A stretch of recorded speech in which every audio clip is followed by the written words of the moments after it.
இந்த வீடியோவில் improving brand performance அப்படிங்கிற சப்ஜெக்டை பற்றி தான் நம்ம பார்க்க போகிறோம். வாட் இஸ் அ பிராண்ட் அப்படின்னா, நம்ம இதுக்கு முன்னாடியே சில வீடியோஸில் இதை பற்றி டிஸ்கஸ் பண்ணியிருக்கோம். A brand is a distinctive identity for unique ஐடென்டிட்டின்னு சொல்லுவாங்க, for a particular company or a brand. இப்போ கோல்கேட் டூத்பேஸ்ட் அப்படின்னு சொன்னால் அதுக்கு ஒரு ஐடென்டிட்டி இருக்குது. க்ளோஸ்அப் அப்படின்னு ஒரு டூத்பேஸ்ட் இருக்குது. ஃப்ரெஷ் பிரெத் எனர்ஜி அப்படிங்கிற ஒரு கான்செப்டை அவங்க ரொம்ப வருஷமாக வளர்த்துட்ருக்காங்க. ஸோ அந்த க்ளோஸ்அப் யூஸ் பண்ணும்போது நம்மளுக்கு ஃப்ரெஷ் பிரெத், நம்மளுடைய இது பிரெத் ரொம்ப ஃப்ரெஷ்ஷாக இருக்கும் அப்படிங்கிற ஒரு கான்செப்டை கொண்டு வந்தாங்க. இப்போ இந்த concept brand management performance, how to we improve the brand performance of a brand அப்படின்னா அதுக்கு நிறைய ரிசர்ச் பண்ணிகிட்டே இருக்காங்க. அதுக்காக தான் ஒரு மாடல் வந்து இந்த book strategic brand management by Keller, அந்த புக்கோட டிஸ்கிரிப்ஷனையும் நான் அதில் ரெஃபரன்ஸையும் நான் டிஸ்கிரிப்ஷன் பாக்ஸுக்கு கொடுத்துட்றேன். அதே மாதிரி இந்த வேர்ட் ஃபைலையும் நான் அதோடு அட்டாச் பண்ணிடுறேன். ஆனால் சில ஐடியாஸ் மட்டும் அவங்க சொல்கிறாங்க, அது என்னங்கிறத ரொம்ப டீட்டெயில்டாக அவங்க ரிசர்ச் பண்ணியிருக்காங்க அந்த புக்கில். அந்த புக்கோட ரெஃபரன்ஸ் டெஃபினட்டாக டிஸ்கிரிப்ஷன் பாக்ஸில் இருக்கும். இப்போ ஹூ ஆர் தே அப்படின்னா, டெமோகிராஃபிக்ஸ் அப்படின்னா எந்த வயசுக்காரங்க அவங்க, ஜியாகிரஃபி அப்படின்னா என்ன அர்த்தம்னா எந்த ஊரில் இருக்காங்க, லைஃப் ஸ்டேஜ் எந்த ஸ்டேஜில் இருக்காங்க, கேரியரில் ஃபஸ்ட் பிகினிங் ஸ்டேஜில் இருக்காங்க, மிட் ரேஞ்சில் இருக்காங்க, மிடில் மேனேஜ்மெண்ட் கேட்டகரியில் இருக்காங்க, லைஃப் ஸ்டைல் சேஞ்சஸ் அவங்களுக்கு எந்த மாதிரி லைஃப் ஸ்டைல்லாம் சேஞ்ச் ஆகுது அப்படின்னு. இப்போ உதாரணத்துக்கு யங் ஜெனரேஷன் இசட் அப்படின்னு சொன்னால் அவங்க 20 25 வயசுக்குள்ளவங்க, மேக்ஸிமம் போனால் 27 வயசுக்குள்ளவங்க. அவங்களுக்கு இப்போது சில பேர் 30 வயசுன்னு சொல்கிறாங்க. ஆனால் அவங்க வந்து ரொம்ப ஒரு ஹை லெவல் ஆஃப் எஜுகேஷன் இருக்கும் அவங்களுக்கு வந்து இந்தியா பூரா இருக்காங்க ஜியோகிராஃபி. பட் ஆனால் குறிப்பாக வந்து இண்டஸ்ட்ரியல் சென்டர்ஸ், அந்த ஐடி கம்பெனிஸ் எங்கே ரொம்ப ஜாஸ்தியாக இருக்கும், பெங்களூர், டெல்லி, ஹைதராபாத், சென்னை, பாம்பே அப்படிங்கிற சில சிட்டிஸில் மட்டும்தான் ரொம்ப ஜாஸ்தி இருக்காங்க. அவங்களோட லைஃப் ஸ்டேஜ் என்னன்னு பார்த்தீங்கன்னா ஒரு மிடில் மேனேஜ்மெண்ட் லெவலுக்கு கிட்டத்தட்ட ஆஸ்பயர் பண்ணிகிட்ருக்காங்க. லைஃப் ஸ்டைல் பார்த்திங்கன்னா ரொம்ப ஒரு இப்போ ஸ்விக்கியில் வாங்கணும், சாப்பிடணும், குக்கிங்கே ஜாஸ்தி பண்ணக்கூடாது, 2 பேரும் ரொம்ப மாடு மாதிரி உழைக்கணும், ஆனால் சாட்டர்டே சண்டே மட்டும் ஜாலியாக ஊர் சுற்றணும், இப்படிங்கிறதுலாம் ஒரு ஆட்டோமேட்டிக்காக அவங்களுக்கு வந்து ஒரு எண்ணங்கள் இருக்குது.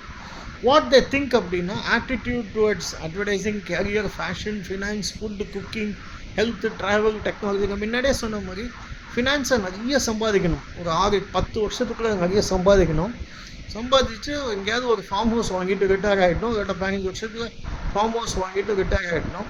What they think about corporate social ரெஸ்பான்சிபிலிட்டின்னு சொல்கிறாங்க. அவங்களுக்கும் சில சமுதாய உணர்ச்சிகள்லாம் இருக்குது. அவங்களும் சில நல்ல காசஸ்லாம் கண்ட்ரிபியூட் பண்ணுறாங்க. ஆனால் அவங்களுடைய எண்ணங்கள் என்னென்னா இப்போ உடனே சம்பாதிக்கணும். பழைய மாதிரிலாம் அவங்க அப்பா அம்மா காலத்தில் இருந்த மாதிரி அந்த காலத்தில் நாங்கள்லாம் ரொம்ப கஷ்டப்பட்டு முன்னுக்கு வந்தவங்க, அந்த மாதிரிலாம் அவங்க அப்ரிஷியேட் பண்ண மாட்டாங்க, அவங்களுக்கு பொறுமையும் இருக்காது. ஸோ இதெல்லாம் தான் ரொம்ப முக்கியம். What they do activities and interest, உலகம் பூரா சுற்றி பார்க்கணும், எல்லா விதமான சோஷியல் மீடியாவில் இருக்கணும், உலகம் பூரா ட்ராவல் அண்ட் டூரிசம்னா எங்கெல்லாம் வந்து இருக்கோ அங்கெல்லாம் போகணும். ரூரல் டூரிசம், இப்போ வந்து உதாரணத்துக்கு ட்ரெக்கிங் போகிறது, குட்டி குட்டி ஊரில் போய் தங்குறது, டென்ட்டில் தங்குறது, இதெல்லாம் வந்து இந்த ஜெனரேஷனுக்கு ரொம்ப பிடிச்ச விஷயங்கள். ஸ்போர்ட்ஸ், ஐபிஎல் மட்டும் பார்க்க மாட்டாங்க, உலகத்தில் உள்ள அத்தனை இதையும் டிவியில் பார்ப்பாங்க. மியூசிக், வெஸ்டர்ன் மியூசிக்லேருந்து கிளாசிக் மியூசிக்லேருந்து எல்லாமே அவங்களுக்கு பிடிக்கும். What products are used or consumed, personal care, beauty products, எல்லோரும் பியூட்டி பார்லர் போகிறாங்க, வீட்டிலே எக்கச்சக்கமாக செலவழித்து வாங்கி இது பண்ணுறாங்க. ஃபுட் ப்ராடக்ட்ஸ் கேட்கவே வேண்டாம், நம்ம முன்னாடியே சொன்ன மாதிரி ஸ்விக்கி, ஜொமேட்டோ ஜெனரேஷன் இது. ஹவுஸ் ஹோல்டு ப்ராடக்ட்ஸ்னால் ஃப்ரிட்ஜு, டிவி, அது இது எல்லாமே. டெக்னாலஜி ப்ராடக்ட்ஸ்னால் என்ன அர்த்தம்னா இந்த மொபைல், இந்த லேப்டாப்பு, இந்த டேப்லெட், இதெல்லாம் ரொம்ப ஜாஸ்தியாக. பேங்கிங் ப்ராடக்ட்ஸ் பற்றி கேட்கவே வேண்டாம், அவங்களுக்கு வரிசையாக கிரெடிட் கார்டு, டெபிட் கார்டு அதெல்லாம் இருக்கும். ப்ளஸ் இப்போ போகிறதுக்கு இந்த பேடிஎம் வேறு வந்தாச்சு, இல்லாட்டா கூகுள் பே வந்தாச்சு. அப்படி தான் இருக்காங்க அந்த ஜெனரேஷன். அப்படி மட்டும் இல்லை, இப்போ 40 45 வயசு உள்ளவங்களும் இதே மாதிரி தான் இருக்காங்க. Where the shopping habits, supermarkets, retail outlets. எப்போவாவது ஒரு தரம் முன்னாடிலாம் வந்து ஷாப்பிங் மாலுக்கு போய் ஷாப்பிங் பண்ணுறதுங்கிறது ஒரு ஃபேஷனாக இருக்குது. இன்றைக்கி அப்படி கிடையாது. வாரத்துக்கு மினிமம் ஒரு தடமாவது அங்கே போய் ஷாப்பிங் பண்ணணும். வேலை கூட இருந்தாலும் பரவாயில்ல, அங்கே தான் வந்து எல்லா விதமான மக்களை சந்திக்கணும். அவங்கள மாதிரி நாமும் இருக்கணும். அதாவது எப்படி பணக்காரங்க இருக்காங்களோ அதே மாதிரி நாமும் அதே மாதிரி இருக்கணும் அப்படிங்கிற மாதிரி தான் பிஹேவ் பண்ணுறாங்க. ஹவு டு ரீச் தம் அப்படின்னா இதுதான் ரொம்ப முக்கியம். ஹவு டு ரீச் தம், எப்படி அவங்க கவர்ந்து இழுக்கிறது. Media usage, mass media, radio, television, magazines, pay TV, அதாவது இந்த டிஜிட்டல் சன் டிவி மாதிரி, சன் டைரக்ட் மாதிரி, சினிமா, இன்டர்நெட், இது மூலமாக தான் இழுக்கிறாங்க.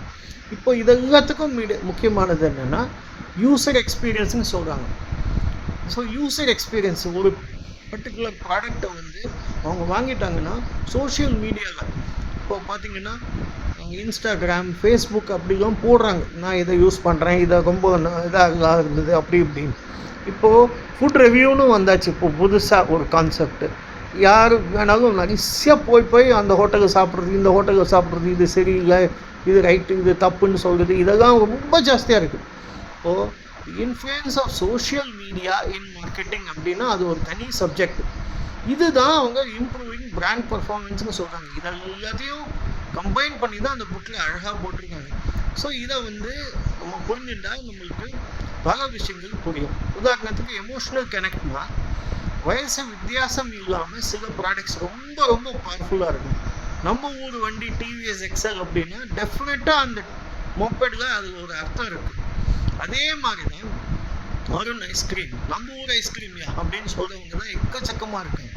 நம்ம ஊர் அப்படின்னு சொன்னாலே நம்மளுக்குன்னு ஒரு தமிழ் ஐடென்டிட்டி, தமிழ் நேஷ்னலிசம் சொன்னாங்க சில பேர்.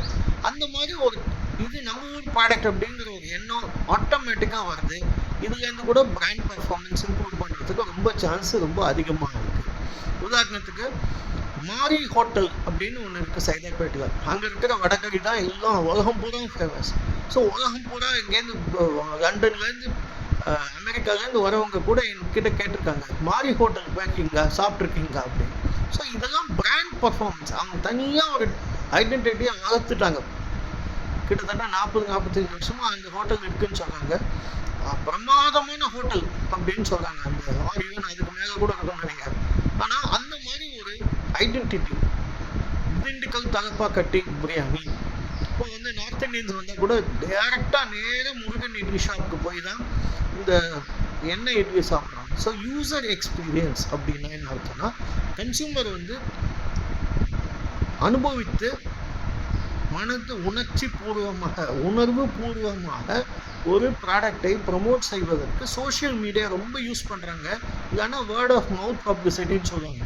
திருப்பி அது எங்கேருந்து போகுது அப்படிங்கிறது நீங்கள் எல்லாரும் புரிஞ்சுக்கணும். உதாரணத்துக்கு மந்த்ரா வேப்பத்தூர்னு ஒரு அருமையான ரிசார்ட் இருக்குது. இப்போ இன்னொருத்தர் பேரில் அது நடக்கிறது. வேப்பத்தூர்ன்றது ஒரு அழகான கிராமம், கும்பகோணம் பக்கத்தில். அங்கே வந்து 8,000 ரூபா, 10,000 ரூபா, 15,000 ரூபா சார்ஜ் பண்ணுறாங்க. பழைய காலத்து பண்ணையார் ஸ்டைலில் வீடு இருக்கும். ஆனால் வீடு வந்து அழகாக இந்த அக்ரஹாரம் வீடுன்னு சொல்லுவாங்க. திண்ணை தாவரம்னு இருக்கும். ரொம்ப ஓப்பன் வென்டிலேஷன் நிறையா இருக்கும். எக்கச்சக்கமாக மரங்கள் இருக்கும் சுற்றி. ரொம்ப நேச்சுரல் என்விரான்மெண்ட். அங்கேயே வந்து ஏசி இருக்கும், அல்ட்ரா மாடர்ன் ஃபெசிலிட்டிஸ் இருக்கும், சாப்பாடு இருக்கும். அங்கேயே அவங்க கொடுக்குறாங்க. இப்போ தான் ரீசெண்டாக ட்ரிங்க்ஸ் கூட அலோவ் பண்ணுறாங்க. ஏன்னா நிறைய ஃபாரினர்ஸ் அங்கே வந்து தங்குறாங்க. அந்த மாதிரி ஒரு யூனிக் கான்செப்ட், ஒரு ஃபார்ம் ஹவுஸ் கான்செப்ட். ஃபார்ம் ஹவுஸ்னா ஒரு கும்பகோணத்துலேருந்து கிட்டத்தட்ட 10 கிலோமீட்டர் தள்ளி தான் இருக்குது அந்த வேப்பத்தூருங்கிற ஒரு அருமையான இடம். திருவிசநல்லூர்னு சொல்கிறாங்க, அது பக்கத்தில் இருக்குது. ஆனால் அதோட ஒரிஜினல் பேர் வந்து மந்த்ரா வேப்பத்தூர். இன்றைக்கி அவ்வளோ அழகான ஒரு இடமா மாறி இருக்கு.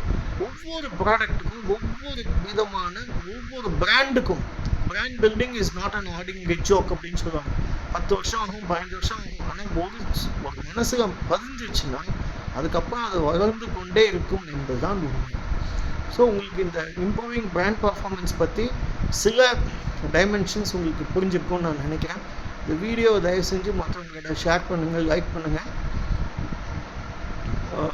நம்ம சேனலுக்கு சப்ஸ்கிரைப் பண்ணி ஆதரவு கொடுங்க. மிக்க நன்றி. உங்களுக்கு முன்னாடியே சொன்ன மாதிரி இந்த full description and reference from the book அதையும் நான் டிஸ்கிரிப்ஷன் பாக்ஸில் கொடுத்துட்றேன். மிக்க நன்றி. தேங்க்யூ.